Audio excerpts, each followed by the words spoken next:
And we're live. Welcome everybody here to the Lakers Lounge. I'm Anthony Irwin, joined as always on this fine Thursday, closer to an Mm, afternoon your time. mm. Oh, it Yeah, is it is nice. so No, it is. Yeah, it is. It is a fine Thursday. I'm looking it is so outside. nice. It's It is lovely. like it's 72 degrees out. It's been raining all morning. I love it. That We sucks. desperately needed the rain. I don't Um, care. That sucks.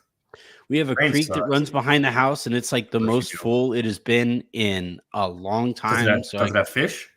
I can no. I can actually maybe I'd probably small ones, like super duper small ones, but it's running too fast right now for any fish to really enjoy it in there. No. I Rain can is hear it terrible. off of the back patio. It is Okay, just that's kind of nice. Yeah, that's kind of nice. yeah, Do you have it a is. TV? You have a TV out there, right?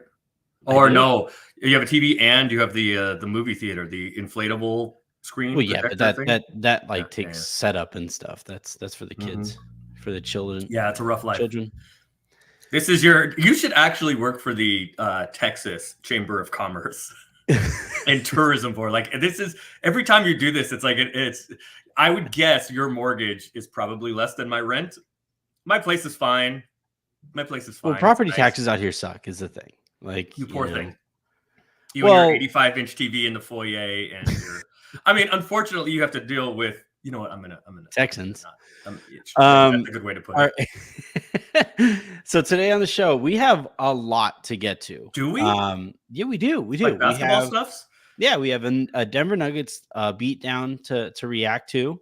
I don't want to say beat down. I don't know if I would call it a beat down. I will. The Nuggets were in control. It was a thorough beating. Night. I would say. I wouldn't call it a thorough beating. I would say the Nuggets never look threatened. I'll give you that. That's pretty thorough. I wouldn't call it a thorough beating. I don't like your characterization. Like it was more thorough than the beating that my Vikings put on your Niners. We already did this on All Access Lakers. We do not need to rehash. We got your live reaction Monday night. You came on. You were very gracious. I did not invite you, but you showed up. Had the lovely and talented, a good friend of mine, Joy Taylor, was on the stream on All Access Lakers, and by the way, Trudell, yeah, who I have on a lot, who's one of the co-hosts generally. He just popped in too, no invite, just knocked on the door of my home and just showed up. Not actually my home, but hosting. I'm hosting Joy. We're talking basketball. I'm getting a chance to make fun of her Miami Heat for the failure of their offseason. Mm-hmm. We're kicking around stuff like Wemby, just general basketball talk. What does she think of the Lakers? How they kind of fit in the hierarchy of the league? And you and Trudell just turned it into a like Kool-Aid man. I just rolled on in there. Well, that's Andy Reid. If we're talking NFL, that's Andy Reid. Yeah, you just broke through the wall, just showed up, and you know what? I have to check. No, I think you asked to come up on stage because I can't remember if I've made you a moderator. Because then you can just show up on stage, like Trudell just pops up on stage without me having to accept it. I should be. I'm on there every week. You are on. I'll be on there tonight. Yeah, you can hang out and watch the game with the boys with Shub and Raj. Yeah, I will be not on the stream tonight because I will be at crypto.com arena enjoying the first home game of the season, which we'll talk to. But yeah, I don't think we need any more Vikings Love Fest. Although I do have purple on, and you claim that's your reason for here. Honestly, I got my little Lakers stuff on. You can claim that that's your reason for your Vikings fandom. But I don't think we need any more Kirk Cousins. I don't think we need any more Kirk Cousins Love Fest today. This is not what the people want. The Lakers Lounge, this is not what the people want. But we are going to talk about, some of what came out of that Denver Nuggets game. I have been particularly hard on Anthony Davis and have received some feedback, I would say, for being that hard on him. You're going to get some from me too, then. So we're going to talk about that. We are going to talk about tonight's game. The Lakers tonight, like you just mentioned, the Lakers are going to be playing the Phoenix Suns. And as of right now, and I am recording this at 12:51 my time. Nobody cares about your time. 10:51 your time. There you go. Okay, it's almost 11 o'clock in the morning on the Pacific Coast, on the West Coast. And as of right now, it looks like the streak might finally be broken. What streak is that? Kevin Durant and LeBron James are going to play each other in a game that matters. Yes. First time since Christmas of 2018. Correct. So that is something that I. And by the way, LeBron didn't finish that game. Yeah, that's true. Nor did Rajon Rondo. Sad thoughts. And then so we are going to we're going to talk about. By the way, this is a week of streak breaking for Kevin Durant. See, we get to put it more on KD than on LeBron, because on Tuesday, the opener that the Suns and Warriors following the Lakers and Nuggets, it was the first time KD had played in Chase Center in front of fans. After leaving the Warriors, after he tore his Achilles and they did not win that title, the Toronto title, which, hey, look, all the titles count. There's no asterisks with the title; they all count. He had not played because of COVID. Obviously, he had not played with fans, and so the Warriors did a tribute video to KD 4 years after he left. So KD is breaking all kind of streaks. It's kind of crazy that not only did he not play in those games, but he also didn't make the trip, like just didn't show up to the building in any of those games. So he did once. He played once, but there were no fans in the building at Chase. The 21 season. Can I just be frank about this then? You can. Cowardice. Your show. I'm just going to call it cowardice. You're calling him gutless? Yeah. Like, Kyrie did the same thing with Boston for a while. And like these guys. After he went sage the building. Yeah. I just, I just feel like it's part of the story, part of the thing that fans want to live out. I think Warriors fans would have been in their right to boo him. I don't think you boo him. I think here's the thing. He's getting a statue. He's definitely getting his jersey retired, and he's getting a statue. I am. You've there 3 years. You win 2 Finals MVPs. He shouldn't get a statue. I think he's getting. You give everybody statues. Man. I do not. I retire everybody's jersey. You are statue Oprah. LeBron. We had this discussion on All Access the other day. You're not giving LeBron a statue? No, not if he don't. Well, not if he only wins one championship. No, you better be retiring his jersey. Yes, that's not even a question. I might retire both. He can get 6 and 23 as far as I'm concerned. No, I mean nobody should be wearing either of them anyway, right? It's Bill Russell. That's fair. But like I think of LeBron as 23. I've always thought of him as 23. Also, I think he wore 23 the year that they won the championship, right? So. I'd have to look. I don't know. He seems to go back and forth just about every season. Yeah. And remember when the first we're actually going to find out. It was the Nike's approach to jerseys was actually his idea. Like we're going to cycle through these. I'm about to look. Lakers roster 2020. I'm going to look. I think he was 23. Do you know why he switched from 23 to 6? I mean, with the Lakers, not with the Heat. He tried to do like a nobody should wear 23 because that's Jordan's thing. Mm-mm. With the Lakers, he switched from 23 to 6. The purpose was so that AD wanted 23, he wore 23 in with the Pelicans. And so AD wanted to switch from 3 to 23. And so LeBron said, all right, cool, I'll go to 6. And then AD didn't put the paperwork in time. So it was too late for the league to switch him to 23. You mean to tell me Anthony Davis didn't show up for an important event? I don't, not the paperwork. I don't know, but he didn't decide. By the time he had decided it, LeBron had switched and AD didn't have time to switch because the NBA, because of jerseys and all that sort of thing, you have to give a certain amount of warning. All right. So today, and as it pertains to LeBron, a clip went viral. LeBron was 23, by the way, at the championship. Yeah, so 23 should be retired. I'm fine with that. Also, and like, 6. He's better than Kobe and 6. Stop. Good Lord, dude. Better than Kobe and 6. He's not more important to jersey retirement isn't a matter of better. It's more important to the franchise, and Kobe is a lot more important to the franchise. So I think jersey retirement is better, and statue. I think statue is more important to the franchise. I think they're both important. They're both symbolic of that person's achievements with that. That's why I got so annoyed when the Clippers covered up the Lakers, all the banners. all the banners, the banners and the jerseys and stuff like that. Like whenever those people, those players and their families walk into that arena, they should be able to look up and see those jerseys and those accomplishments up on the wall, regardless of whether or not the stupid freaking Clippers are playing. My favorite is they covered up the Taylor Swift one also, because Taylor Swift Well, they had to. Banners. Taylor Swift has more banners in Staples Center. And this was Staples Center at the time. Taylor Swift has more banners in Staples Center than the Clippers do. Who's the most likely team to raise a in-season tournament banner? It has to be the Clippers, right? Most likely if they win it, I actually think it'll be league mandated. I think the league will tell whoever wins it, you have to put this up. Which would be funny if it is the Lakers, because I don't think the Lakers would want to put it up. No, the Celtics for that matter. All right, so I want to get back to some of that Denver game and some of the conversations coming out of it, some of the lineups and some of the issues that the Lakers ran into there.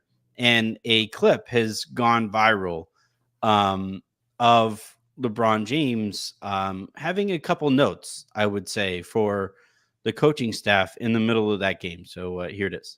Go Vikings, let's win this game. My bad. That was wrong. I'm not. I think I said this last week. Now I mean it. I am not coming on this show again.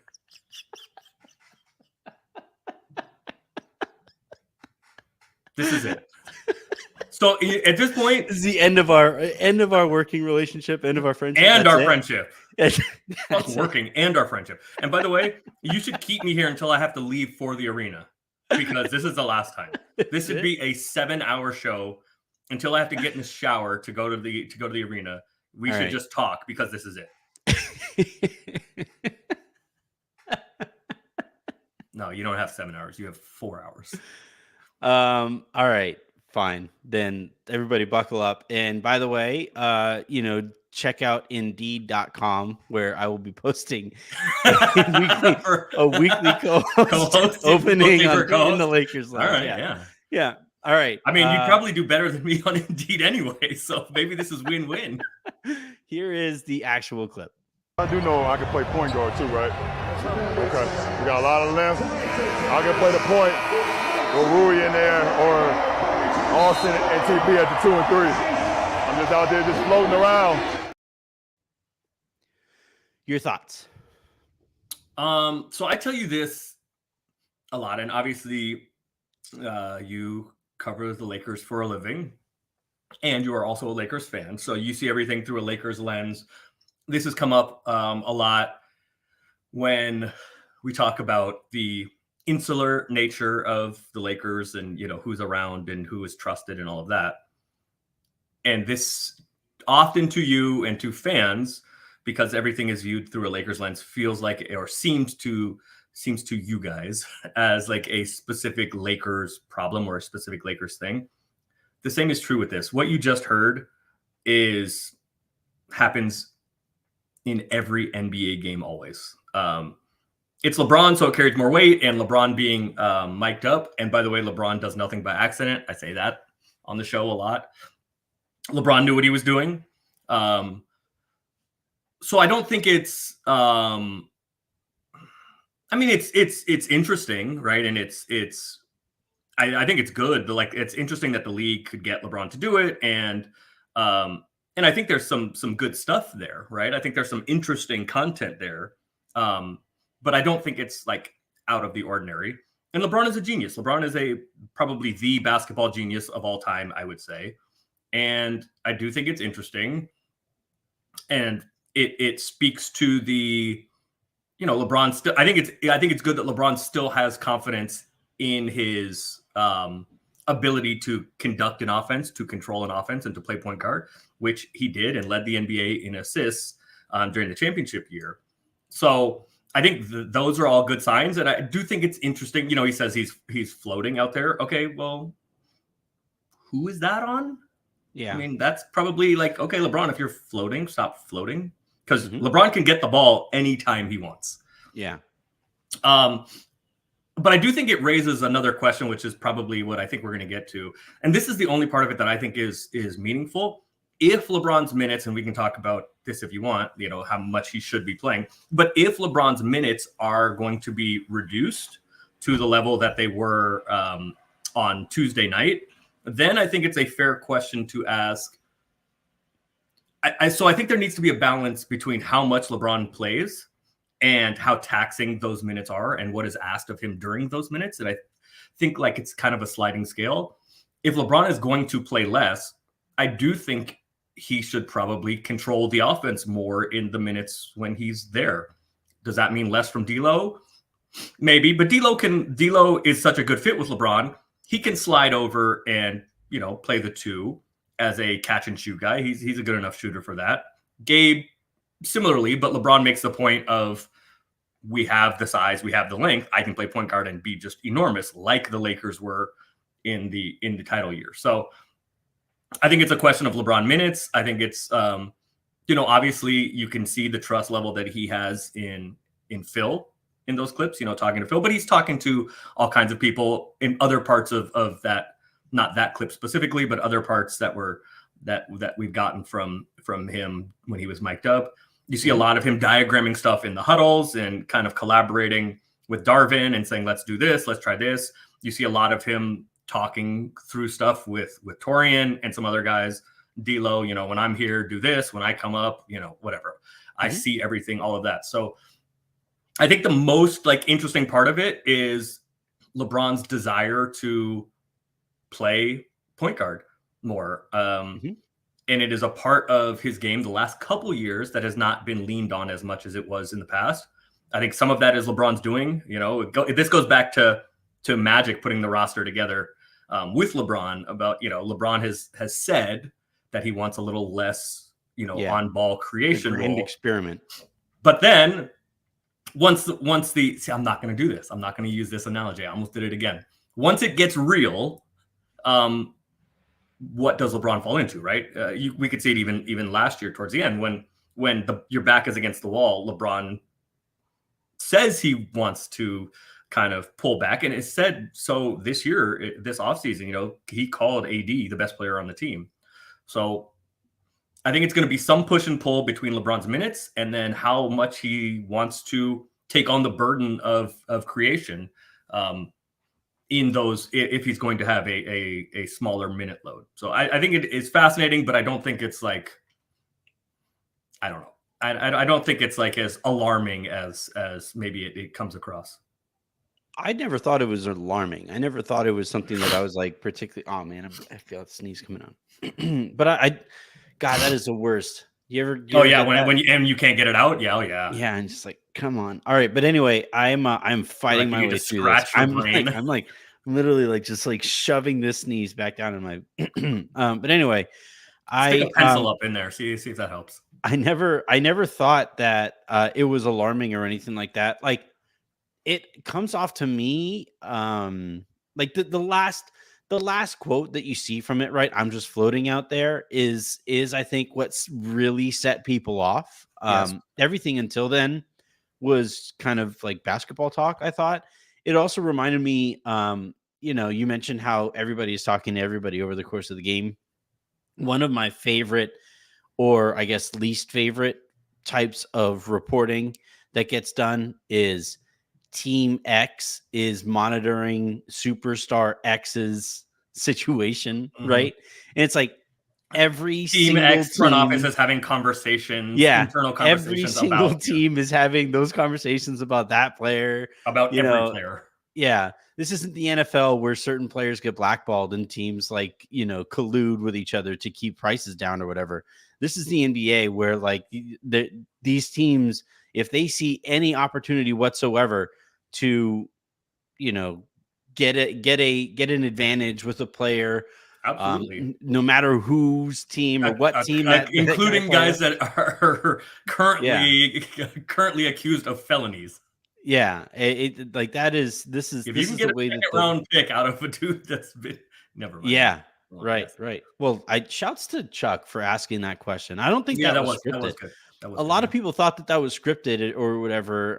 I just think Adam Silver is really quick on his feet and threw together some really good word vomit in response to it. He knows he's prepared for whatever is coming, but Adam Silver is quick on his feet. I don't think he was prepared for that. No, he has to know. He has to know that that's possible. I actually think because Chuck even said in asking the question. Now maybe it was part of the script and he's just really good at it or whatever, but Chuck even said, like, we can go to commercial if you want to go to commercial. No, he said they told me we're supposed to go to commercial, but I'm asking this. Yeah. No, I'm not saying that it was scripted like he knew it was coming. What I'm saying is Adam Silver has been doing the media tour. He's been going around and doing press conferences and so. Oh yeah, I'm sure he's trained for that, not specifically in that moment, but he is prepared for that. Yeah, I that I agree with. I also think though that like these are all corporate partners with the league, and I don't think he anticipated getting that question from that panel in that from spot. Chuck. Yeah. No, Chuck. By the way, for everybody who's watching or listening or whatever, the question that we're talking about is Chuck basically putting Adam Silver's feet to the fire about the amount of domestic violence in this league and kind of the lack of response to it. In some of these cases where like Miles Bridges is still on the roster and hold on, it is difficult though, right? It is like it isn't to me. Like in his case, especially where he has violated parole. Okay, so let me be clear. That's a pretty easy one. No. It is no. On the roster part is I think the difficult part. I don't think he should be with the team, and he obviously shouldn't be playing. But until someone is convicted of something, I think it is kind of a slippery slope you're on to just like banish him. I think that. Like, I do think he should be on. I think it's weird that Charlotte has him around the team. He is currently suspended, so maybe that's why the league hasn't done anything yet. But he also hasn't been convicted of anything yet. So I think he should be on administrative leave. I think he should be away from the team. He pled guilty, and then now he's on. No. He pled no contest. Sorry. And now he's on parole, a parole that he allegedly violated. Like but that's the thing. He allegedly violated it. I'm trying not to get sued or whatever, but here's I do think he should be away from the team. I think he should be on administrative leave, just like Kevin Porter Jr. I think he's gone, not playing, not with the team. I think that's fair. But to say like, how am I defending these dudes? I think it's a difficult position for the league and for the teams until guys get convicted. I think it's also a position that can be made more difficult in the league that operates the way that the league does. What do you want to put on the Lakers? See, here you go. Go. I mean, the Lakers have a bit of a history in bringing in guys with those kinds of questions, right? I've offered again, not a specifically Lakers problem. I cover the Lakers, so it's like my parents used to tell me, "Hey, that kid over there is jumping off of the swing." I'm not their daddy. Here's what I will say in defense of the Lakers. I found out that was it last off? Yeah, it was last off season. I found out about the allegations against Rajon Rondo. Oh, and I don't even know what came of those. I don't know if he actually, but anyway, it doesn't matter. He was going to get an interview for the head coaching for the role that Darvin now has. And just at the allegations of it, I shared that I had heard about this with some people, and immediately his interview was canceled. He did not even get to interview. Somebody should aggregate that. That would be a good story to write up. If anybody is leave me out of it. But anyway, but here's here's a point that I make a lot, and I get called naive for this point, and whatever. You can call me whatever you want to call me. But the league considers itself the progressive league. It has stamped that brand on itself and stands by that brand. But okay, yeah, sorry to interrupt you, because yes, I think there's some truth to that. But that was like last night, right? Last night, and what happened in Maine is disgusting and terrible, and I hate that. Like, yeah. Almost again. Like I'm going to the grocery store right now. That's something that we have to fucking worry about. Yes. Like, but I, after his game, Mike Brown goes on Mike and shares his thoughts on it. And we've heard Greg Popovich do the same thing a bunch of times, and we've seen Steve Kerr do that. We've seen players stand for things in their own way, right? And look, people are going to disagree with whatever stances whoever takes or whatever. To me, a pretty easy stance is if there is conduct against a woman or a significant other that is potentially legitimately illegal and violent and all of that stuff and abusive, that to me is a pretty easy stance to say, like, all right, man, playing in the NBA is a privilege, and you don't deserve that privilege anymore. So I agree with you. Really quick, because the reason I bring up the way that the league wants to consider itself is I'm a Dodgers fan, and right when the allegations dropped the second time, now they did give Julio Urias a second chance. Oh, I thought you were going to go with Trevor Bauer. Well, that he's another one. Well, but like in this kind case, of maybe been exonerated though. Well, not really. Like they like came to a settlement, but then both sides are still saying that like the other person is lying or whatever. So, which is you know what? I don't want to talk about this anymore. You have me out here defending like potential abusers. We're here or whatever. But like I would just say though, like, and I can say this if we want to put a wrap on this and move on to the stuff that we were actually talking about. We never do. I just think that so long as the league continues to see those allegations or these instances as opportunities to buy low on talented players. That's teams, though. That's not the league. That's teams. Yes. Teams. Right. Yeah, well, teams are part of the league collectively. As that behavior from teams continues, the league cannot continue to puff out its chest and say that we are the progressive league. I'm not okay. So I do think that's fair. I mean, that's fair. I would just say that, like, to protect itself against lawsuits, I think the league is in a difficult place until allegations become convictions. I do wonder if there is a way to like throw a list together, essentially, once these allegations pop up and, you know, for lack of a better term, consider that player a no-fly zone while these situations are up in the air, you know, and make it so that these teams, because this is the tough. This happened again with the Dodgers, where they were going to trade for Aroldis Chapman a few years back. The year I believe that the Chicago Cubs won the put hands on his wife in the garage. He fired his gun in his garage. Yeah. And the Dodgers, I believe I was covering them at that time. I was running Dodgers Nation, and the Dodgers traded for him. I believe the trade was basically done. Then that happened, and the Dodgers backed out of the trade. Well, then after they backed out of the trade for, I think, the right reasons, the Cubs swooped in and bought low on Aroldis Chapman, and then won a World Series in large part because they did that, right?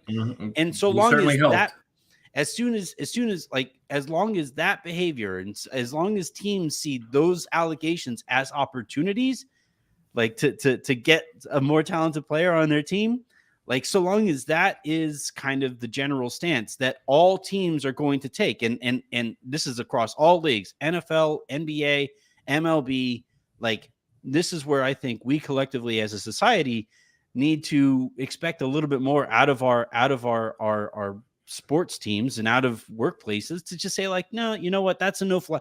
This specific thing is a bit of a no-fly zone. I don't know. While that person has this up in the air, that player cannot be on a team. I don't know how you mandate that, like, league-wide, because I think you're opening yourself up to some answering some difficult questions, and you're opening yourself up to some litigation. So I think they have to kind of leave it up to the teams. And frankly, there are teams like around the league that, and look, teams are owned by individuals and with different values. And like some teams will do certain things and some teams won't, frankly. But another interesting part of it for me is like fans. I read an article from a piece that was a dude that was a huge, like a lifelong Charlotte Hornets fan. And because of the situation with Bridges and bringing him back, and now there are these new allegations, he just said, that's enough. I can't do it anymore. I can't be a fan of my team. It's my team, right? And I can't do it anymore. If they're willing to do this, I'm out. And how painful of an experience this all was for him. And I've always kind of wondered about that. It's not something that I've in my sports fandom really had to face with any of the teams that I root for. Like in Cal, my college, my favorite, the California Golden Bears football team. Obviously, like every team is cheating, every team is paying players, right? Guys are cheating in class, all of that kind of thing. No, and I don't really care. I just don't care. Just win football games. I don't care when it comes to DUIs or violence against women or rape or whatever, that kind of stuff. That I care about. And I don't want, but if a guy's like cheating on a test in school, like I don't care. That affects him. You mean to tell me I don't care that if you're paying players, how about cheat better? Was great at geometry, right? But so other than that, like little college stuff, like did so and so, like did Jason Kidd really go to class when he was at Cal? Like I don't care. Mm-hmm. So I've never really had to face any of this kind of thing, but this goes back to we are so far afield here, but whatever, here we are. This kind of thing goes. How the show usually goes. Just indeed it is. Remember when I said how long I had? Well, let me add another half an hour to it because here we are.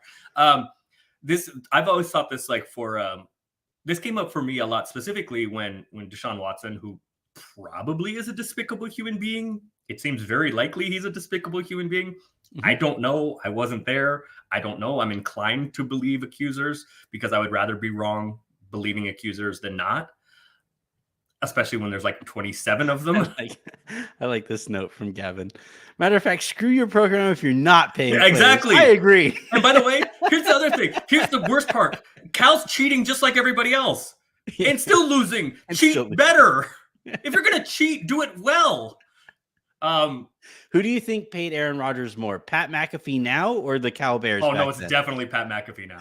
No, because Aaron Rodgers was a nobody. Aaron Rodgers was in junior college. Jeff Tedford found Aaron Rodgers when he was going to scout another tight end at Butte Community College. You know what? Never mind. I don't want to talk about that. So it came up to me like Deshaun Watson is probably a despicable human being. It seems very likely to me. I don't know. I wasn't there. I'm willing I to don't go know, as but far it seems likely to just call him one. But But I don't know what I'm supposed to do. Like, right? If you're a Browns fan, the Browns trade for him. Like, and you're a lifelong Browns fan, what are you supposed to do? Like, I didn't trade for him. Am I supposed to like root against my team, or am I just supposed to? I would probably have stopped rooting for the team at that point. But it's been your whole life. Like, yeah, but like. I don't know. The Browns being your whole life seems miserable. Okay, anyway, so that seems they probably miserable. Did you a favor. That seems like a miserable endeavor. Well, this I can speak to because being a Cal fan my whole life is a miserable endeavor. Yeah. Why do we love that which only causes us pain? But I don't. So I don't know what like. Ask Jen. I wouldn't like if I was a Hornets fan. I'd be like, oh, this is gross. Like, don't do this, right? Or if I was I don't know, if I was an OKC fan and you're trading for Kevin Porter Jr. just to like cut him and get 2 picks, I'd be like, do we really need to do this? Like, it just feels gross to me. Like, don't bother. But I think that the league kind of has to leave it up to individual organizations how they deal with these sort of things, because there can be a competitive advantage to it, right? Like, I think OKC got a couple of second-round picks for taking the PR hit. I think the way that I would handle it. And again, I'm not smart enough to handle all of the litigation behind this or whatever, but I do think that once these allegations become public and once these allegations are made of a player in the court of law, by the way, I just got to note that Brad and Book are both out tonight. Yeah, well, I promise we'll segue back to the Lakers right after this, but I do think, though, that once allegations are made in the court of law against a player, the leagues, I think, would do themselves a favor to essentially say that player cannot be acquired anymore. Period. Doesn't that I think that you think the Players Association? There's no way the Players Association lets that happen. None. I don't know. I'm not saying that they have to be cut. I'm not saying that they have to like not be in the league anymore. I'm saying that the Lakers, shouldn't see. And again, I'm using the Lakers as the example because I cover the Lakers. But like, once a player has these allegations and that player is on a team, the Lakers shouldn't be able to step in and be like, "Hey, do you want to get him off your hands for 15 cents on the dollar?" Do you want me to? I'll take the heat for and like in OKC's case, right? Because they did literally just do this. Yeah, I'll take the heat for 30 full seconds for the high price or for the low price of a couple second round picks. Like I do think that the league would stand to benefit from figuring out and setting some kind of precedent and saying, all right, this is enough of this, but this cannot be seen as an opportunity and move on as such. Speaking of opportunity, I'm going to take this first opportunity to segue away from all this stuff. That a boy. And professional broadcaster. That a boy. Yeah. Shams Charania did just tweet out that Sun star Devin Booker and Sun star Bradley Beal will both miss tonight's game against the Lakers. They were both considered doubtful on last night's injury report. And given what I just saw from Devin Booker in that game against the Golden State Warriors, I'm not going to say that I'm sad to not see him play tonight. This does change the outlook of that matchup quite a bit. It also changes. I don't want to hear from Lakers fans ever again.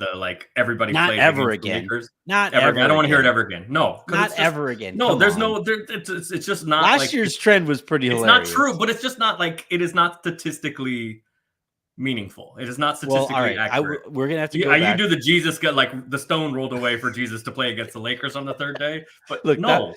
I don't care. I don't care what you're going with think about the stats or whatever, but that was a bar. That was a hilarious joke. That's good work. That was good work from you. I get 20% credit from that. I put the rolled away the stone part, but yeah. But yeah, this does kind of change the outlook of this game, and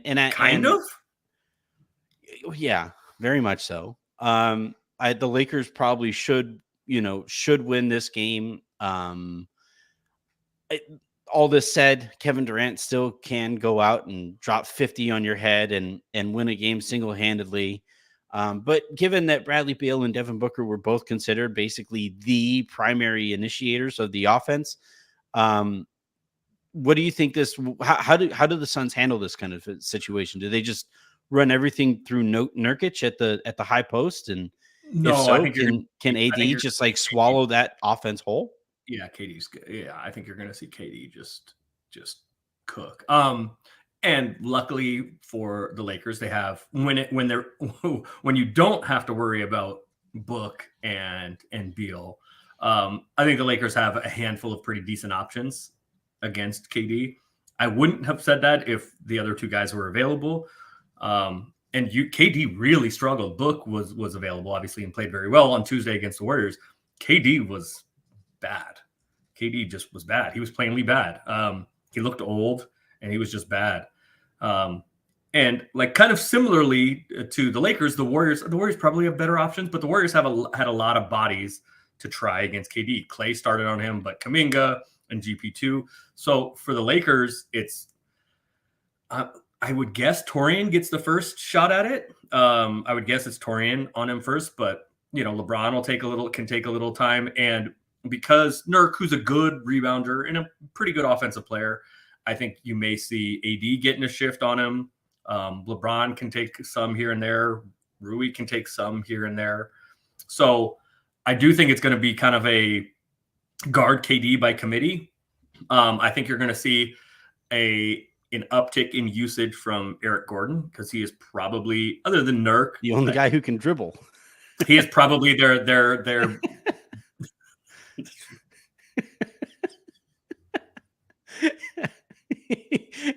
Josh Okogie can't dribble. Josh Okogie was the destroyer of worlds on Tuesday, though. He was a monster. But he didn't dribble. He probably it seemed like he got 43 offensive rebounds and made a bunch of threes. So I think you're going to see a lot more Eric Gordon, which does not present such a problem for the Lakers because he is kind of shorter and stocky, and he's a really good deep shooter and can do a little bit of work in the pick and roll. But as far as D'Lo can guard him, he's not gonna just blow past D'Lo. Austin will be fine on him. Austin has struggled against taller guys. Again, Michael Porter Jr. kind of gave him problems just because of his height, in a similar way to KD. But because there's no Book, because there's no Beal, I don't think we're going to need to see Austin guard KD at all. I think there is enough just in the front court. It would be, this also puts into focus, if Beal and Book were available, this would be a game that you would really love to have Vando available to help on those guys. What's going on there? I don't know exactly. But the heel's not great. I don't know exactly. I have not checked in recently. But I don't know that we're going to see him anytime like in the near term. What that means is I don't know. And I haven't seen a, reevaluated date. He's still day to day, but the fact that Beal and Book are not available tonight, helps, makes you breathe a little easier without Vando. So I do think the Lakers will have a fine time guarding the Suns. I do not expect this to be some kind of like shootout, even though the Suns offense, when it's fully formed, I think is going to be impossible to guard in different ways than Denver, but I think they're going to be impossible to guard. So the Lakers should win. I mean, just like simple and plain, the Lakers need it and the Lakers should win. And this is it's not an easy start for the Lakers. So when you get one of these, an opportunity like this, you got to, like, simple and plain, you got to win it. The Lakers, it is no game is a must win until you're down, until you've lost 3 games in a playoff series, or until you need to win or you're eliminated from making the playoffs. But as much as the second game of a season could be a must win, this is a must win for the Lakers. Yeah, I liked how the Lakers looked against Phoenix in the preseason. Even, and again, in that one, Beal didn't play in that one. Booker did. Oh no, Booker didn't play. Booker knew he wasn't going to play. So that was the morning Beal. Well, maybe this is behind the curtains. Wow, this is, you can aggregate this if you want, I guess. Leave my other one alone, but aggregate this if you want. Don't use my name. But Beal woke up that morning. He woke up with some back issues that morning, that Thursday morning. And Beal was bothered. It's his foot was like kind of bothered. It was a little minimal thing. So Book knew he wasn't going to play that night. He decided early and, went out and enjoyed some recreation. I'm not going to say that. He played golf Thursday because he knew he wasn't going to play. So it didn't seem like that big of a deal. His foot was definitely bothering him. And he knew he wasn't going to play. So nobody around the league, nobody with the Suns thought it was going to be like that big of a deal. Obviously he played opening night and played very well. Something probably just flared up on him because obviously Book would want to play tonight against the Lakers. So yeah, it's weird. Beal is like his back just is not right. So yeah, it's a must win. But no, Book did not play he played golf Thursday morning. Can I say the Lakers? But he was good. He was feeling good enough to play golf, right? And then he was feeling good enough to play on Tuesday against the Warriors and was the best player on the floor by a wide margin. So I'm expecting AD to be a destroyer of worlds tonight. Mm-hmm. Like this feels like a spot where, given all the noise that has come out after, and I think he's deserved a lot of the noise coming out of the Nuggets game. But this is a spot where, like, if you can't get up for this and you're playing against Yusuf Nurkic, who's fine. Like, he's fine, but in the early 2000s, he would have been 6 fouls against Shaq. This is a spot where, AD should put up like a 30 and 13 with a few blocks type of game. Sounds good to me. I have him on my fantasy team. Sounds good to me. Just beat the ever living. And look, like I was disappointed with how he played against Jokic. I think where there's a bit of a disconnect with AD is, I think. And it's tough because that specific matchup is just really bad for him. Jokic is a very, very bad matchup. No, he couldn't guard Jokic. He couldn't guard him. And What disappointed me in it was that, and I said this to Matt, I thought in the first half, I thought he at least competed. I thought in the first half, I thought he at least like went at Jokic on offense and tried to, it did get him in foul trouble, right? Jokic did pick up, they were the only 2 fouls called in like the first quarters of the first half against Denver, it felt like. But I at least respected the fact that like he went out and really attacked Jokic in that matchup in the first half. And then in the second half, he just kind of like, well, this is not going well, and just kind of like disappeared. And I think in this one, this is where you take all of the frustrations from the last week and all of the memes. He's become like a source for AI meme material. I haven't. Yeah, what is that? Somebody, I haven't seen that. What is that? I heard about something, but I saw somebody must have put into the application Anthony Davis serving Nikola Jokic McDonald's French fries. Wait, what? That one got me. You didn't see that one? No, I haven't. Yeah, like so essentially like the way that these AI programs work, you put anything and you can make it look like anybody is doing or saying anything. Yeah, I mean like it's still going to look fake or whatever, but like in this case it was Anthony Davis. Somebody put Anthony Davis serves French fries at McDonald's to Nikola Jokic. Why McDonald's French fries? What I don't. Well, it's just like that's the profession that he looked like he should have been in on that night. Right. I thought it was funny. It made me laugh or whatever. But tonight, that's how AD needs to make Nurkic look. Tonight, like this is a night where it's just like. Do you think he should guard? Do you think he should guard him? Do you think he should guard Nurk? I don't think it matters. I think he can. I honestly might. I don't like. Maybe for me, no. I'm not going to start AD on KD. I think. No. I think that's a Torian Prince assignment. That's fine. I might put LeBron on. Well, not fine, but like. Well, no, I mean as much as anybody. Like nobody's fine against Kevin Durant. Kevin Durant's Kevin fucking Durant. Yeah, he's terrible on Tuesday. But yeah, I might put LeBron on Nurk at first, and then kind of just let AD. I probably maybe put him on a Kogi and just let him roam and help against KD and just try to beat up shots around the rim. My gripe with AD was not offensive at all, even though he didn't score in the second half. I'll get to that in a second. My gripe with AD is he has a tendency of not, and I don't even mean when he like AD falls a lot, AD gets bumped a lot and goes down a lot on offense, around the rim, which is kind of understandable, not getting back. But AD has a bad habit of not really running back. And he's at his size, he's among the best athletes in the world. We're just running, period, honestly. And he got beat. He get out on the break anymore either. He got beat. He got beat by Joker down the floor too often. Yeah. So that is my main gripe as it relates to the no points in the offense. And there's this thought out there that that the coaching staff needs to scheme AD better offensively and get him better shots.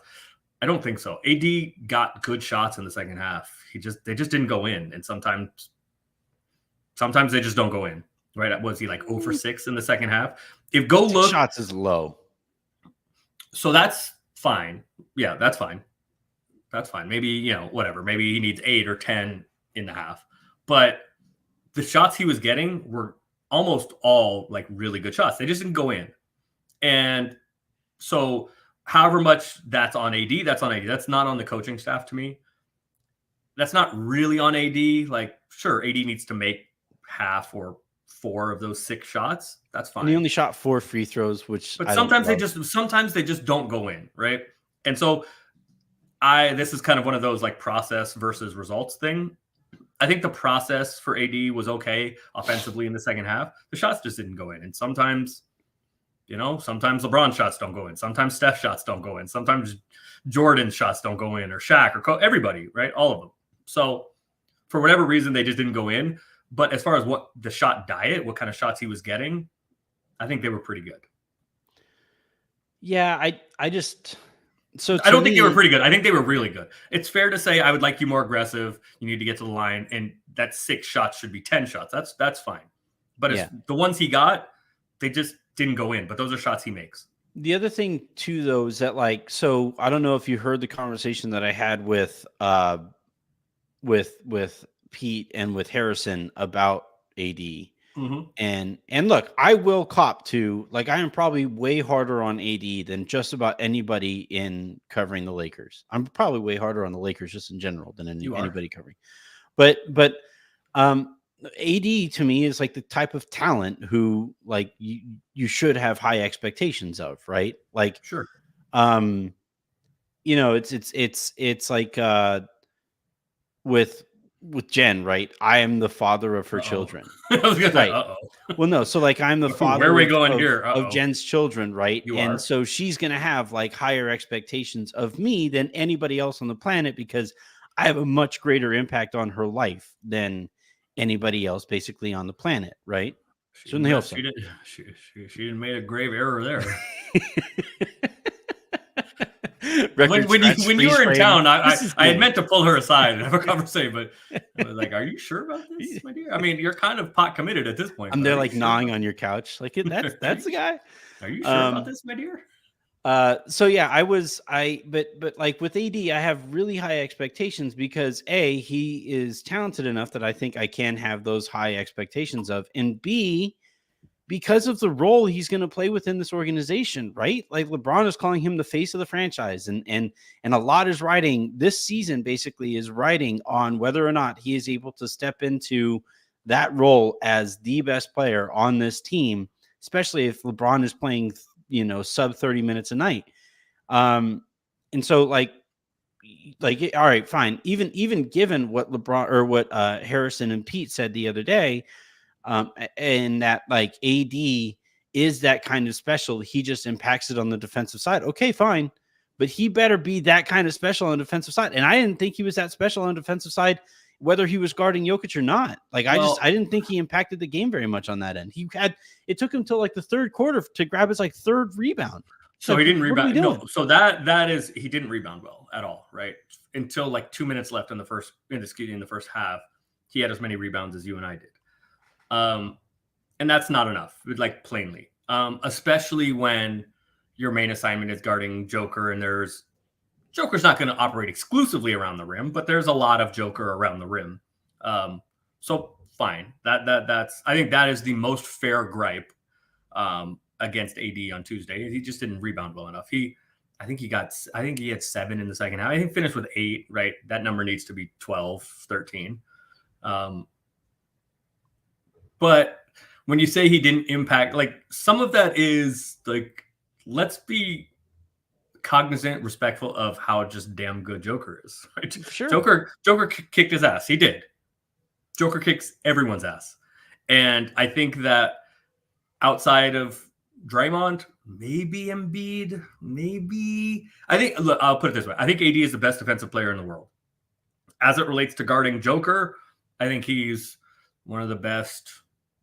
He might be the best option in the world. Maybe Draymond, maybe Embiid. I think AD is better than those guys in total. But Joker is Joker. Like nobody can guard. Like nobody can do it. I was advocating you have to find other ways to impact the game, and I didn't think he worked hard enough to do that. That is a fair criticism. I've levied some criticism against AD. I think he was better than the masses think, but I think that's fair, right? He finished with whatever, 17 and 8 and a couple blocks, and Joker had his way with him offensively. So I think that's fair. But I do think it will be interesting to see tonight, like Nurkic, who was drafted ahead of Joker, and then Joker backed him up, and then they sort of played together, and it didn't work. Mm-hmm. And then they figured out Joker's just better than him and traded him to Portland.